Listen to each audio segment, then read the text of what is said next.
Something meditative and relaxed today, but still interesting and a product that we're going to be using in some more videos. A while ago a friend donated us a big tub of ammonium chloride, so today we're going to use some of it to create a strong aqueous ammonia solution. Not too difficult to figure out what we're going to do here. We will react the ammonium chloride on the left with sodium hydroxide on the right, which will create ammonia gas. The trick is doing this in a safe way given that ammonia is pretty toxic, choking, and unpleasant stuff to work with. So let's rock. Here's our ammonium chloride salt and we're using 94 grams of this, which is 1.75 moles in total. It's just a pretty boring looking white crystalline solid. And here's the sodium hydroxide. We're using a stoichiometric amount, and so 1.75 moles corresponds to 70 grams of solid sodium hydroxide. It's pretty hygroscopic, so we've got it covered in plastic wrap. So ammonia is unpleasant and hard to deal with, but it dissolves readily in water forming a solution, and so we've measured out 70 ml of water here, and this is what we're going to use to dissolve the ammonia gas in. Although the two solids will react together to a certain extent in the dry form, adding some water will help. What we're going to do is dissolve the sodium hydroxide to form a fairly concentrated solution using some ice and a little water.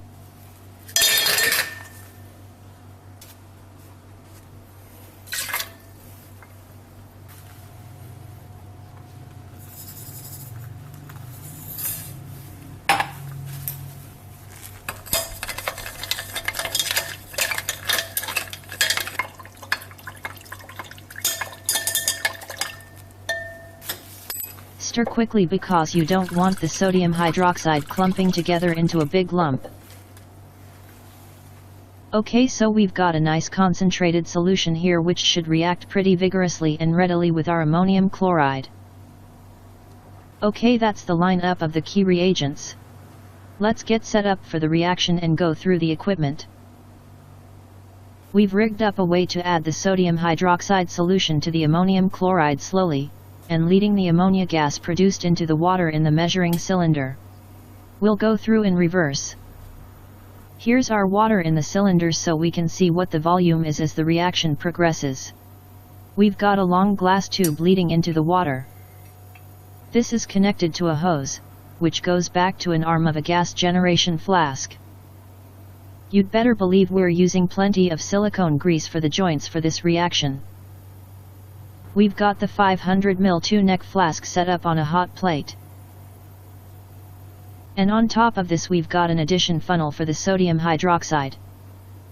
As you'll see later, it's not perfect, but it should work okay if we're diligent and careful. Let's check it's airtight.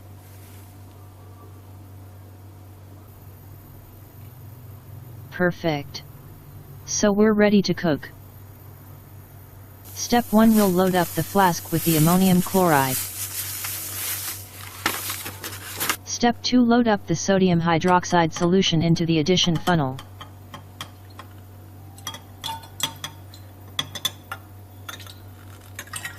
We'll start off without applying any heat to the flask, and slowly add the sodium hydroxide. We're also going to be careful and watch the reaction constantly. Ammonia gas is extremely soluble in water, and this can lead to risk of suckback where the water in the cylinder comes back up the hose. If we were going to be extra careful we'd use a water trap to stop this, but we don't have one. So we'll be keeping our eye on the gas level in the glass tube to make sure the water doesn't creep up. Okay, let's do this.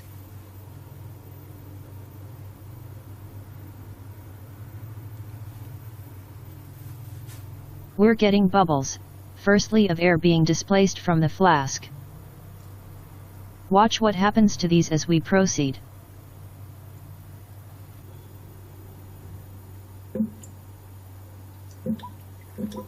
Some interesting sounds coming from our addition funnel. Ideally we'd have used a pressure equalized one, but our PE funnel is still in deep storage at the moment.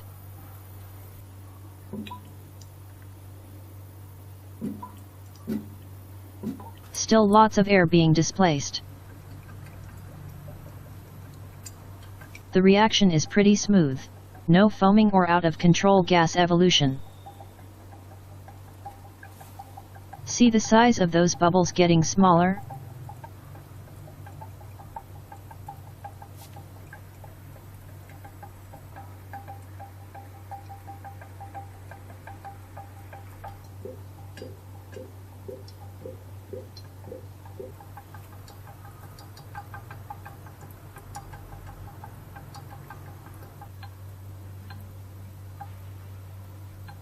As the ammonia gas comes into the water, it dissolves pretty much instantly, leaving only any residual air as a bubble rising to the surface.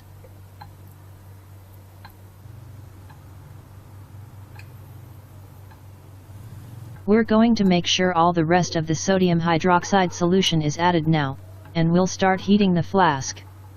The aim is to eventually heat it to just below boiling point of the solution, perhaps around 80 to 90 degrees C, as this should drive off most of the ammonia.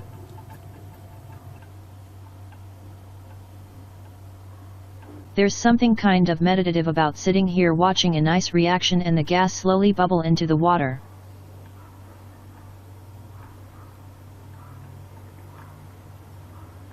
Next thing you'll notice is that as the ammonia gas dissolves in the water, it actually heats up the solution. We've got a thermometer in here tracking this. It's starting to get pretty warm. So we're going to instigate some DIY cooling measures. It's crude, but it slowly works.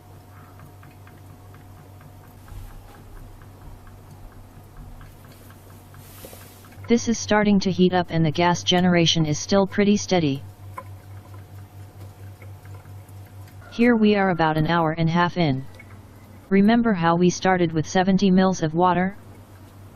Well, now we're up to over 90 ml of liquid. As the ammonia gas dissolves, the volume of the solution expands a bit.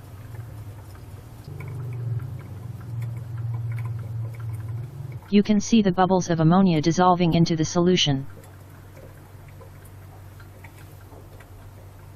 After about 2.5 hours, the gas evolution has slowed right down, so we're going to stop here.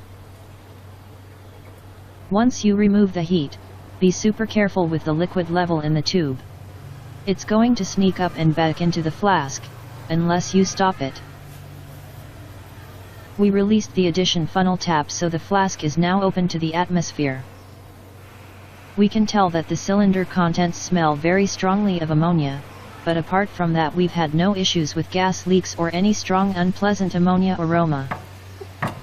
You can see the sodium chloride reaction product as fine crystals in the reaction flask. Okay, so here's our product, aqueous ammonia in the measuring cylinder. 96 ml of liquid, which started as 70 ml of water. Let's get this into a clean airtight storage container, and we'll also weigh the product in order to help us estimate the concentration of ammonia in the solution.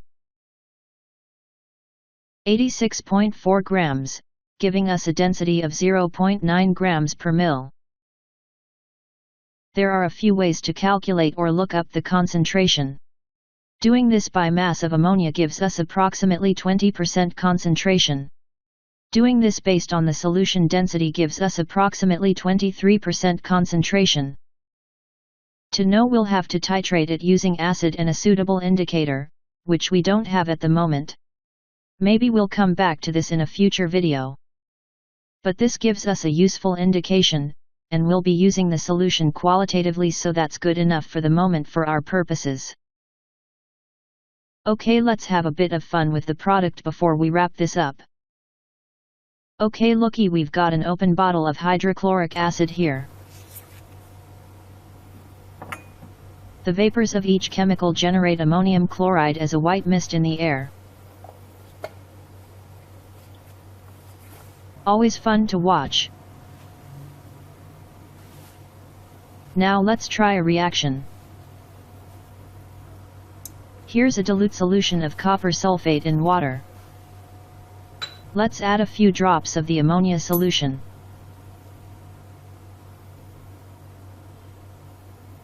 To start with, we get a pale blue precipitate, which is copper 2 hydroxide, generated by the strong alkaline nature of the ammonia. but you can also see a deeper blue color as well. As we add more ammonia solution, the precipitate dissolves again.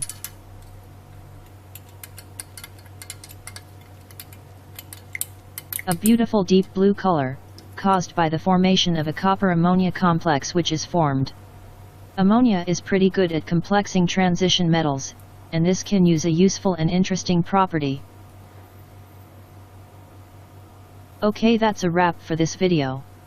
We're going to be doing some work to replenish our stocks of useful reagents because we feel like some more videos coming on shortly, so do stay tuned.